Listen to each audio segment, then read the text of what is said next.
Hi, and welcome to another episode of On Air with Danielle Gray. We're going to be talking to Terry. He has a pretty incredible life journey and a pretty motivational way of living. So I'm going to let Terry introduce himself. Well, Danielle, thanks for having me on. I'm really looking forward to talking with you. I'll give you the condensed version of me. I was born and raised on the south side of Chicago. I am the oldest of three boys. You can't tell this from looking at me, but I'm 6'8" tall, and I played college basketball at the Citadel in Charleston, South Carolina, despite having 3 knee surgeries in high school. When I graduated from college, I moved home to find a job. I was actually the first person in my family to graduate from college, and I was all set to make my mark on the world with my newly obtained business administration degree. And I look back now and realize how little I knew about business just because I had a degree. Fortunately, I was able to find that first job in the corporate headquarters of Wendy's International, the hamburger chain, in their marketing department. Unfortunately, I lived with my parents for the next 3.5 years as I helped my mother care for my father and my grandmother, who were both dying of different forms of cancer. Professionally, as I said, started out at Wendy's, then I became a hospital administrator. Then I took a major pivot in my life and became a police officer. And part of what I did during that time was I was a SWAT team hostage negotiator. After my law enforcement career, I started my own school security consulting business. I coached girls high school basketball. I became an author in 2020. But for the last 10 years, I've been battling a rare form of cancer. And then finally, my wife and I have been married for almost 30 years. We have one child, a daughter, who's a graduate of the United States Air Force Academy and is an officer in the new branch of the military, the Space Force. Oh, wow. You have a pretty amazing life and relationship goals there. Oh, wow. Okay. I'm going to start off with the first question here. How can we take back our control over our minds so we can stop controlling ourselves with our mindsets? Yeah, that's a great question.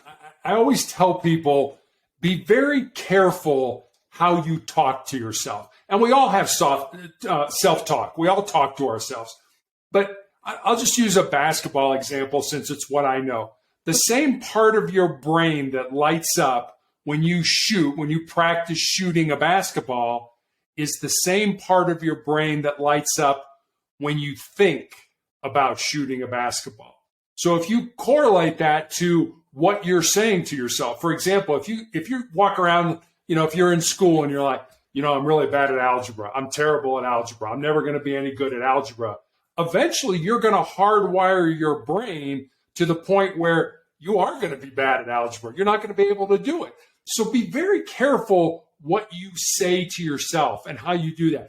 Your self-talk, your mind, if you don't control your mind is going to control you.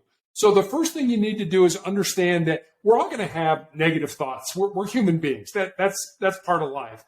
But take those negative thoughts, flip them into something that's more positive for you, and then say those back to yourself.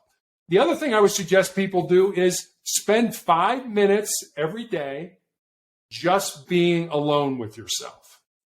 Doesn't matter where your mind goes, doesn't matter what you think about, doesn't matter, but have no devices in your room. Just sit there for 5 minutes and let your mind go where it goes.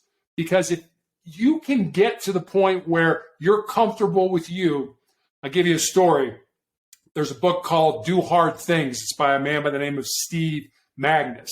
And he talks about a therapist who did a very simple experiment. He put people in a room that had nothing in it but a table and a chair. No devices, no cell phones, no iPhones, nothing. Put them in a room. The only thing that was in the room other than the table and the chair was a buzzer. And the buzzer, if you wanted to, you could press the buzzer, but you'd shock yourself. You'd give yourself an electric shock. He put people in a room for 15 minutes. 67% of the men and 25% of the women shocked themselves. Oh my God. Including one man who shocked himself every 4.7 seconds. Oh my gosh. So if you can't be alone with yourself, then you're going to have a hard time controlling your mind. That's good to know. That's really good to know because I'm still working on my mindset. So that's good to know so much. Oh my gosh. How can we also embrace our pain from different times in our lives and situations and make us stronger? Sure. So our brains are hardwired to avoid pain and discomfort and to seek pleasure. So to the brain, the status quo, the way things are right now is comfortable and familiar and should just be left alone. Yeah. The problem with that is the only way you're going to grow, the only way you're going to develop, the only way you're going to get better is if you step outside those comfort zones and do things that make you uncomfortable. Mm-hmm. I would recommend this to you and to your audience. I try to do it every single day of my life. Yeah. Do one thing every day that makes you nervous, that scares you, that's potentially embarrassing. It doesn't have to be a big thing, but if you do those small things every day, when the big disasters in life hit us, and they hit all of us, we lose our job, we have somebody close to us that dies, we find out we have a chronic or a terminal illness. If you do the small things every day, when the big things in life hit, you'll be much more resilient to handle those things than people who don't do those things. And instead of running away from pain, instead of getting away from pain, let me suggest this. Do this. Is flip it inside. Take pain, take uncomfortableness, take discomfort, and flip it inside, burn it as fuel, use it as energy to make you a stronger and more resilient individual. We're all going to experience pain in our lives. Pain is inevitable. Suffering's optional. Suffering's what you do with that pain. Do you take it and use it to make you a stronger individual? Or do you wallow in it and feel sorry for yourself and want other people to feel sorry for you? It's a choice. You have a choice on how you want to handle pain. I would suggest using it to make you stronger. That's amazing. It's like I've been trying to do uncomfortable things. Even filming my podcast almost every day is uncomfortable for me, but I'm doing it because I want to help people and I want to become a public speaker. And I also just want to connect with other people. So I think that doing uncomfortable things, it's uncomfortable for a while, but then you get over that hurdle and you become so much better at doing the things that you want to do.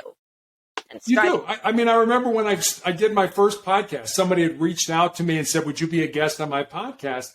And my response was, what's a podcast? Yeah. I had no idea what a podcast was. Exactly. And when they explained it to me, I'm like, okay, I think I'll do it, but it scares me. And I literally had Post-it notes with answers to questions written all around my camera. So if somebody would ask me a question, I'd be like, well, the answer to that. And then I would read the Post-it note. I was terrible when I started to do this. I didn't have good stories and I was scared to death. But like you, the more you do it, you get better at it. You get more comfortable with it. And as a result, you have more fun with it. Exactly. I think that that's so important to sit in the uncomfortableness and just keep going forward. Because it's so hard for people to sit in uncomfortableness. And it's like, why? Yeah. Why are you so... think about it. If you're going to sit in with a table and chair and you're going to shock yourself, boy, that says you're really not comfortable being alone with yourself. Yeah, that's a problem. That's a big problem. How can the listeners of my podcast let go of their past and look for more optimistic opportunities in their lives and just optimistic in general? Yeah, there's absolutely nothing you can do about your past except to learn from it. You can't go back and repeat it. You can't go back and change things. Things are the way they are, and they happen for a reason. Sometimes we don't know what that reason is. Why did I have to suffer like that? Why did I have to go through that? Why did this happen to me? I don't know. I don't know the answer to that question. And a lot of people don't know the answer. And that paralyzes them. They're like, wait a minute, that was so bad. I never want to get to a point where I'm in that again. So as long as I stay right here in my little box, in my little comfort zone, I'll be fine. Yeah. But again, it goes back to, do you want to stay in that comfort zone, or do you want to grow? Do you want to get better? Do you want to get smarter? Do you want to improve? And that's a choice that you have to make. So I would tell people to take that ugliness, take that pain that we all experience in life. And Danielle, I'm sorry, I just had a senior moment. My answer just totally went right out of my head. So I apologize. Could you ask me that question one more time? Oh yeah. How do we just stay optimistic through our past? Like, it's so hard with our brains. Like, we're so rewired to keep going over and over and over in our past, and it keeps us stuck. Yeah, you're right. I mean, we know our past. You know, we can put that script, or we can put that movie on in our minds, and we can see it, and we can see it, and we can see it. And it's not going to change, but in a lot of cases, if it's bad, it's going to teach you to not be aggressive in what you want in your life. We are all born, I believe, to live an uncommon and extraordinary life. And that has absolutely nothing to do with what kind of job we have, how much money we make, what kind of car we drive, where we live, anything like that. We are not all born with the same gifts and talents, but we all have the ability to become the best person that we're capable of becoming. So I guess my answer would be that. And to take all this ugliness, to take all this bitterness, you have a choice. You can choose to be positive, or you can choose to wallow in your ugliness and your pain and use that to make you feel sorry for yourself. And but believe me, don't get me wrong, I'm still battling cancer. There are days when I feel sorry for myself. There are days I feel down. There are days I cry. But when I do that, I find that I'm looking inward. I'm looking at, oh, look at me. I'm really, I'm feeling sorry for myself. I find a way to get over that is to start to look outward. Who can I make a difference in their life? Who can I pick up the phone and call? Who can I say, I go to the hospital every 3 weeks to be treated. Who can I find that just wants to talk or have a cup of coffee or whatever? You can always find somebody that's worse off than you are. And instead of looking inward, now use your attention, use your focus on helping that individual. Now, all of a sudden, your focus is not on you. Your focus is on somebody else. And you'll be amazed at how much better you feel because you're helping another person. Oh, yeah, for sure. It's motivating to help other people. Sure. It really is.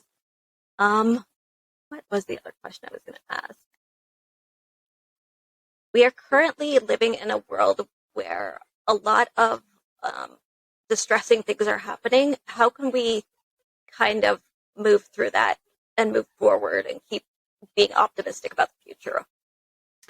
I guess I would look at those things and say, how much of those are in your control? Yeah. What can you control? If there are, we hear about all the things going on in politics, either in Washington or whatever state we live in or what city we live in. Do you really have any control over any of that?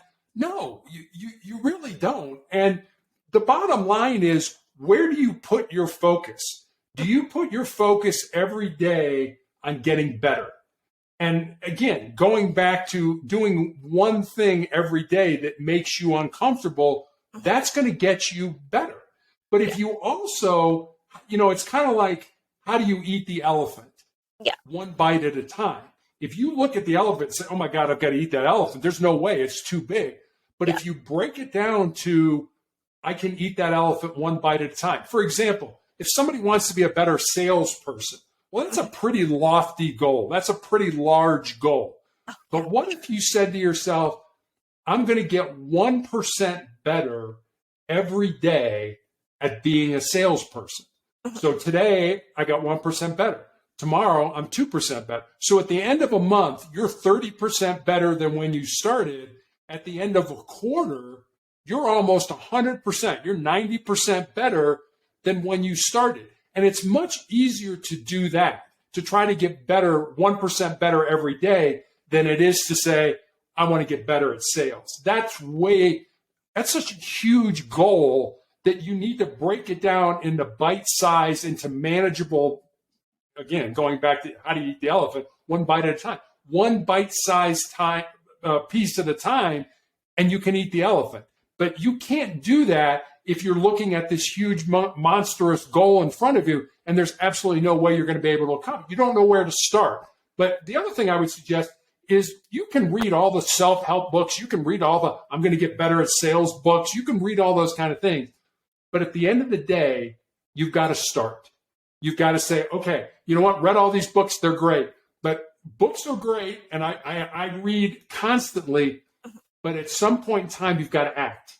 You've got to say, okay, I'm going to start here. I don't know if this is the right place to start, but I'm going to start here, and hopefully that's going to get me to my goal. If it's not, at least I'm doing something. At least there's action behind the thoughts that I'm trying to get better at. Yeah, instead of just staying like anxious or stuck, like you have to move forward at some point and make a decision. Whether it's wrong or right, you have to just keep going and just kind of move forward, because you're going to just be stuck if you don't. You are, and I'm old enough, and you know, where I've seen people that'll study something to death, and they will never pull the trigger. You know, they will never say, okay, you know, I need more information. I've got to read another book, or I've got to talk to another person, or I've got to get some more information. Okay, but at some point in time, you've got to either decide to act or to abandon what you're doing and move on to something else. And the problem is so many people get caught up in I've got to have every piece of information I could possibly have before I can make this decision. I got news for you. You'll never have all the information. You've got to make the best decision that you can make with the information that you have at this moment, and then move forward. Oh yeah, I've been there. I've been there where I've studied so much, where I've just been like, oh my God, now I realize that I'm stuck. Like I have to make a decision. Like I can't keep moving or not moving forward, just keep staying stuck, and then thinking, why am I stuck? And then not figuring out a way to get out of that situation. It's like you have to move forward at some point and just decide to do something. But people don't. People live a casual life. Yeah. And as a result, their goals, their dreams, their ambitions become a casualty of that unplanned living. You've got to have goals in your life. But before you have goals, I would caution you, why do most New Year's resolutions, fall by the wayside by February? Why do most people's goals never get achieved?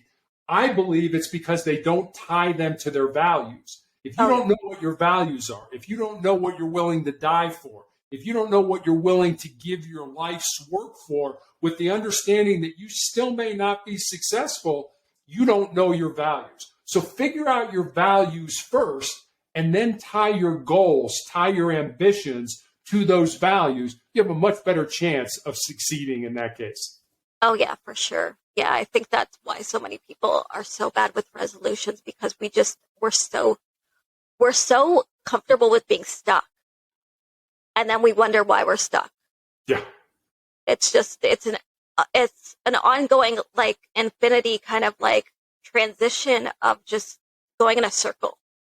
Yeah, it's like a hamster on a wheel. You're just going around and around and around, and you're never getting anywhere. And it's like we just don't realize that this is why we're stuck. And it's so simple, but it's so hard for a lot of us to just accept.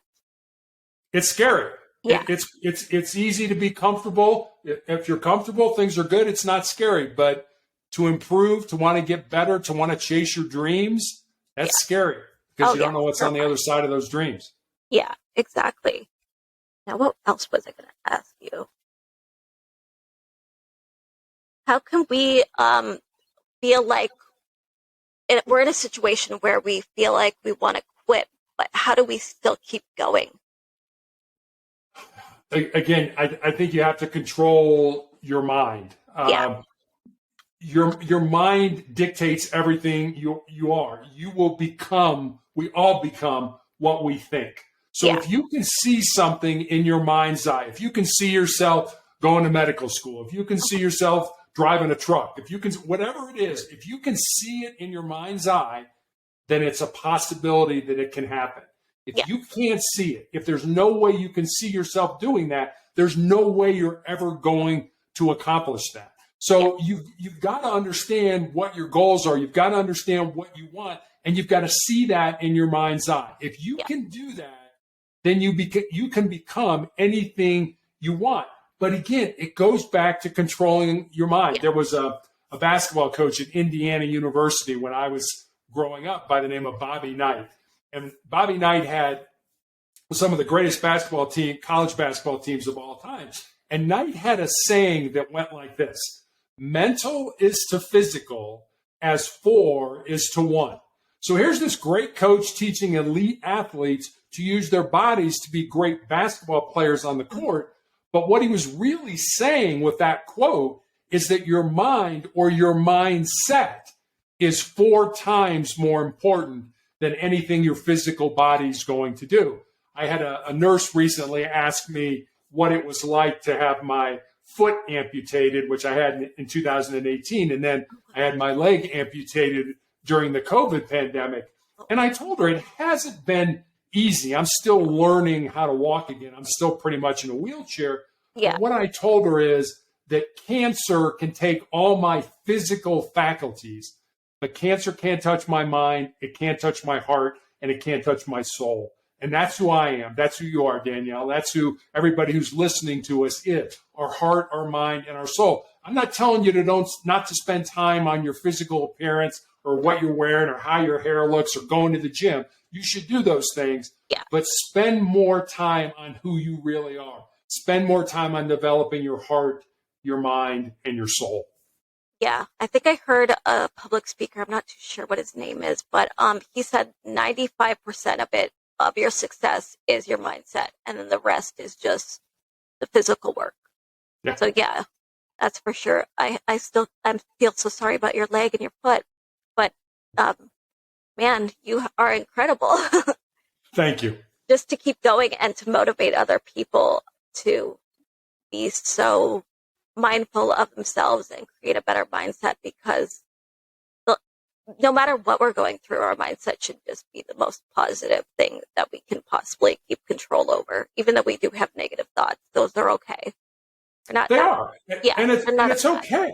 Yeah, it's okay to have those negative thoughts. We're human beings. They're going to happen. But again, how are you talking to yourself? What are you saying? When I was in college, I remember guys would go out partying the night before a test, and then they would come into the exam, and what would they say? Yeah. Oh man, I'm really going to blow this test. I'm hungover and stuff like that. Nobody ever goes into the test and says, you know what, I paid attention all semester, and I know this stuff. I'm going to do great on the test. Nobody ever says that. They always go to the negative. Why do we always go to the negative? Be careful what you say to yourself. Yeah, we're our own best friend. We should be careful what we say to ourselves. Or worst enemy, depending on how you look at it. Yeah, exactly. It's like we can either choose to be our own best friend or our own worst enemy, depending on where we want to be in life. It's just depends on it just depends on the mindset. It's just so amazing what our minds can do, and what our minds can create just from being in experiences. Yeah, think about it. I mean, the microphone you're holding, the shelves that are behind me, the book that I wrote, those all came from a mind. Yeah. Somebody had to think about that first. First person to think about, oh, hey, how can I develop this new microphone, or how can I write this book? Yeah, I mean, it all comes from our minds. Yeah. Yeah, I remember growing up with a learning disability, and I'm still trying to move forward with mindset of I no longer have that learning disability. But it's a struggle because of growing up with it for so long. It's a daily task, but you do get through it eventually. It's progress more than perfection. You're absolutely right. And our daughter, who graduated from the Air Force Academy, was diagnosed with dyslexia, an anxiety disorder, and an attention disorder in middle school. Oh, wow. And, she learned with, parents are always like, turn your music off and study. Well, our daughter learns with music. Our daughter learns with colors and things like that. Oh, yeah. And so, we used to always tell her, play to your strengths. Yeah. Play to the way that you learn, and you will get to where you need to be. And when you go to the Air Force Academy, there's no accommodations. You don't get to take your tests in a separate room, or you don't get more time or anything like that. It's like, hey, it's sink or swim. And I'll tell you, one of the proudest days my wife and I ever had is our daughter walking across that stage, getting her diploma and shaking hands with the President of the United States. So that's a pretty big deal for her. That's amazing. And just from going from her own struggles, and to have such amazing parents too, because you guys really did play to her strengths and told her to do it a different way, because we don't all learn the same, and that's okay. It's just right, and that's fine. Yes, but schools are set up so that the class learns in the same way. Well, there may be one or two kids in there that don't learn that way. Maybe they're really intelligent and they're bored, and so they don't do well because they're not putting forth any effort. Or maybe they have a learning challenge, like our daughter did, or like you did, and you learn how to use that to your advantage, or at least you should. You should try to learn how. You know what? Yeah, I study with headphones on because music helps me understand dates and times and battles in history class or stuff like that. Or, colored pencils help me in my math. Okay, use those then. Play to your strengths. Yeah, and colors and music are really good for education in general, and it should be used more in schools, because no matter how advanced or how much you're struggling, it should just be used in education, because it's so productive, and people don't realize that music is so productive and colors are so productive for any kid at any stage. So my last question is, let me see if I can remember this. What is the best advice that you would give the audience of just their perspective and their mindset going forward in just life in general? So I'll tell you a story. I've always been a big fan of Westerns growing up when I was young. And again, I'm old, you're young, you're not even going to remember these shows. My mom and dad used to let me stay up and watch Gunsmoke and Bonanza. And my favorite was Wild Wild West. 1993, the movie Tombstone came out. I don't know if you've ever seen it. It's kind of a huge blockbuster. It starred Val Kilmer as a man by the name of John Doc Holliday and Kurt Russell as a man by the name of Wyatt Earp. Now, Doc Holliday and Wyatt Earp were two living, breathing human beings who walked on the face of the earth. They're not just made-up characters for the movie. Yeah. Now, Doc was called Doc because he was a dentist by trade, but pretty much Doc Holliday was a gunslinger and a card shark. And Wyatt Earp, most of his adult life, had been some form of a lawman. And somehow these two men from entirely opposite backgrounds come together and form this very close friendship.